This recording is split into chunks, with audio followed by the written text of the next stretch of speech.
Your ability to handle diverse roles is certainly undeniable. What is your criteria for determining whether or not you will accept a role? I don't think of it in terms of role. I think in terms of overall project. For example, when I committed myself to the China Syndrome, there was no part for a woman in it. There was a character that did some of the things that I do in the movie. The part had been offered to Richard Dreyfuss, who had turned it down. But I read the script and I said to my partner, Bruce Gilbert, this is the hottest thriller I have ever read.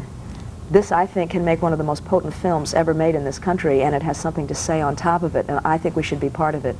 And so we said to Michael Douglas, let's find a way to work this out, and we went in with him as part of the production entity.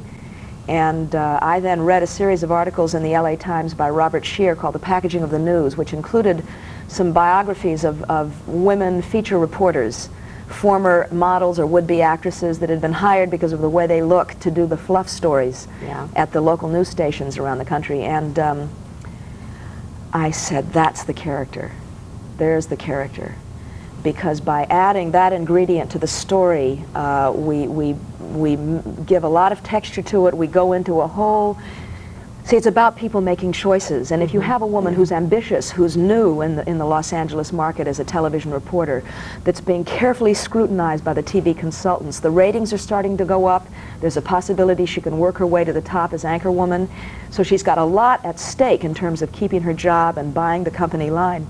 So when she is put in a position where she has to make choices about job security versus social responsibility, to put it rhetorically, it has much more meaning. Yeah. So I just use that as an example of how I always know there's a way to fit myself into a project. I want the project to be something that I can believe in first, and that was true of that movie. It was true of Coming Home, where the role of the woman was not very well defined at all in the beginning. Don't you think we've gotten away from the stereotype of the women?